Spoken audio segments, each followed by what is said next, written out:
Hola a todos, hoy en este nuevo vídeo voy a hablar de Paul Gauguin, uno de los pintores de referencia para todo gran artista y sin lugar a dudas uno de los primeros pintores, por no decir el primero, que puso los parámetros del arte moderno. Nace en 1848 y muere en 1903. Bueno, su vida desde el principio podemos decir que no se dedicó al arte. Desde muy pequeñito viajó a Perú con su familia. Su padre muere durante el viaje. Su madre, pues junto a su madre, va a estar un tiempo allí. Después van a viajar a Francia. Se va a dedicar en su juventud a la profesión de marino mercante. Indirectamente pues, le va a servir o va a ser un foco de referencia para poder después crear esas obras maravillosas, esos viajes que va a hacer. Y se va a dedicar al mundo de la banca. En la edad adulta, cuando ya llega a una madurez importante, pues se va a dedicar a trabajar dentro de este ámbito que no tiene nada que ver con el arte. Sí fue coleccionista de arte, le encantaba las grandes obras, tenía dinero para ello, coleccionó y tuvo en sus manos obras magníficas de Monet, de Manet, de Degas y incluso de Renoir, de Pizarro. Pizarro fue una referencia bastante considerable de Paul Gauguin. Y bueno, en ese momento, en esa época, pues podríamos decir que se casó con una joven danesa, Sophie Mette Sophie, una joven danesa que el matrimonio se casaron y tuvieron 5 hijos. Y bueno, tuvo una vida acomodada. Podemos decir que era un burgués más de finales del siglo XIX. Hubo una crisis importante en esta época financiera. Eso va a dañar bastante la economía de la familia y va a tener que pedir ayuda. Viajan a Copenhague y la familia de su esposa pues, va a intentar sufragar todos los gastos y apoyar económicamente a Paul Gauguin y a su familia. No sirve para nada. Él en ese momento se va a dedicar, por asesoramiento de un amigo del trabajo, al mundo del arte como un pintor aficionado, aunque eso entre comillas, porque la obra en esta época de Paul Gauguin es espectacular, un talento extraordinario. Fue impresionista, incluso expuso con grandes impresionistas de la época en 1879 y a partir de ahí pues va a dedicarse por completo a la pintura. En 1887 conoce a Van Gogh. Lo conoce personalmente en Arles y va a estudiar muchísimo su obra, aunque bueno, hay una película de Vicente Minelli donde se refleja de manera caricaturesca la relación que tuvo Gauguin con el pintor holandés.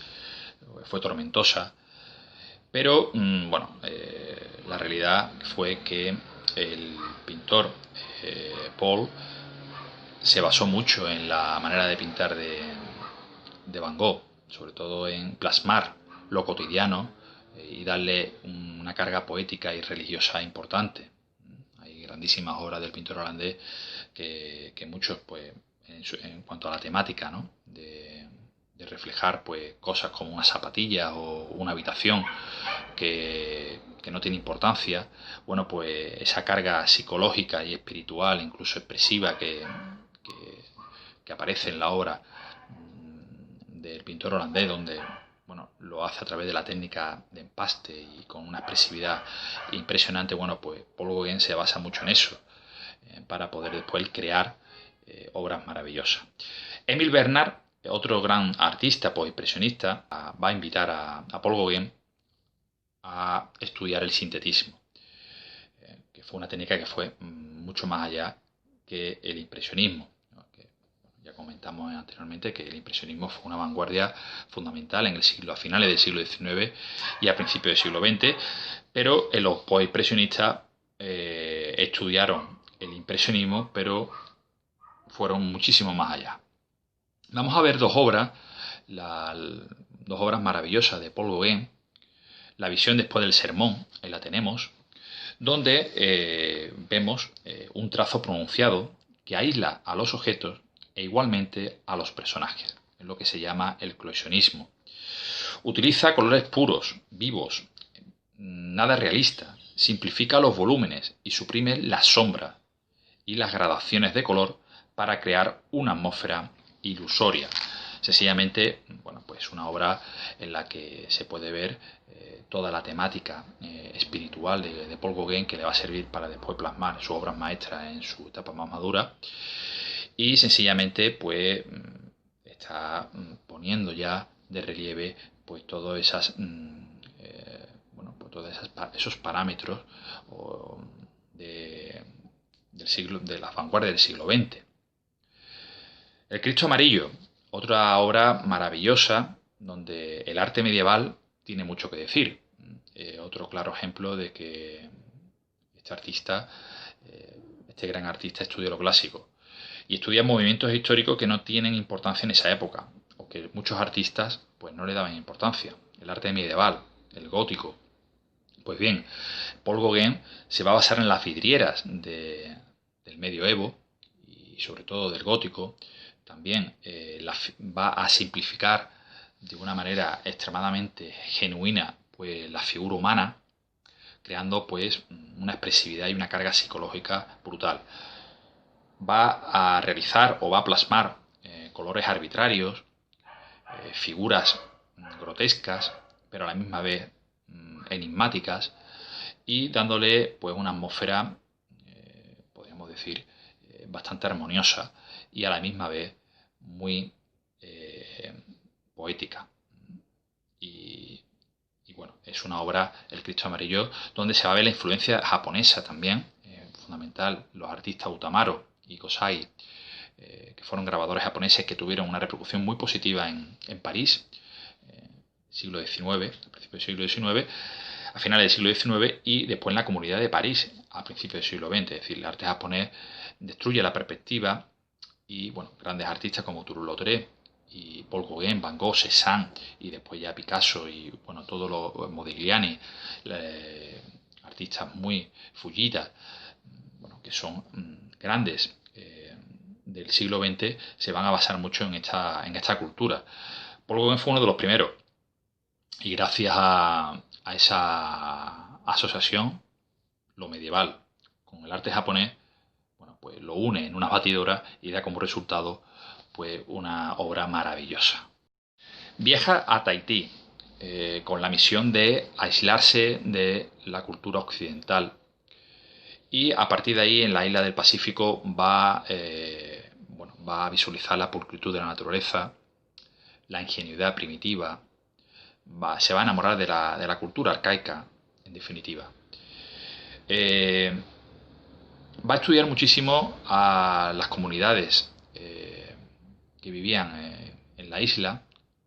Estudió muchísimo las comunidades que vivían en la isla. Sobre todo intentó plasmar, y lo consiguió, el folclore de las tribus de la comunidad, y examinó en profundidad las cosas, intentó y lo consiguió ir más allá. Se basó mucho en Van Gogh y sobre todo también en todos los estudios que hizo con Émile Bernard, que hemos dicho anteriormente. Y bueno, pues la temática exótica, donde va a aplicar colores puros, va a haber amplias zonas de colores, colores cálidos, dándole una vitalidad a la obra y una carga onírica y un dinamismo también fundamental. Bueno, pues va a aparecer todo eso en la obra de Paul Gauguin.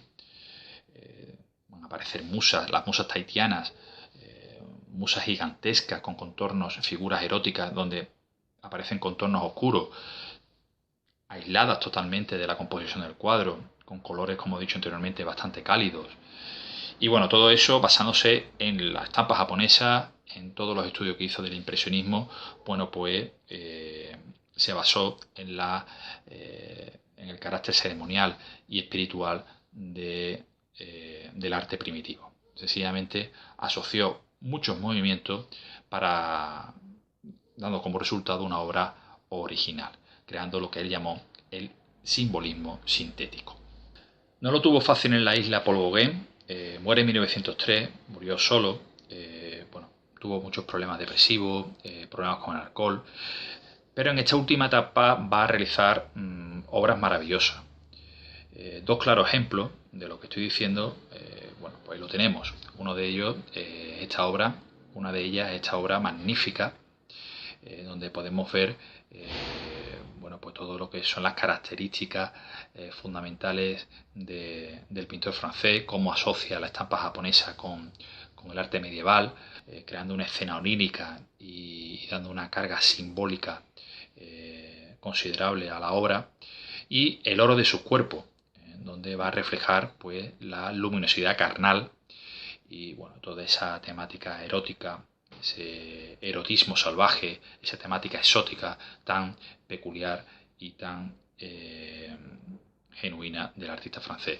Sin lugar a dudas, fue un autor que va a influir en el siglo XX, sobre todo en dos movimientos artísticos de la primera mitad de ese siglo, el expresionismo y el fauvismo.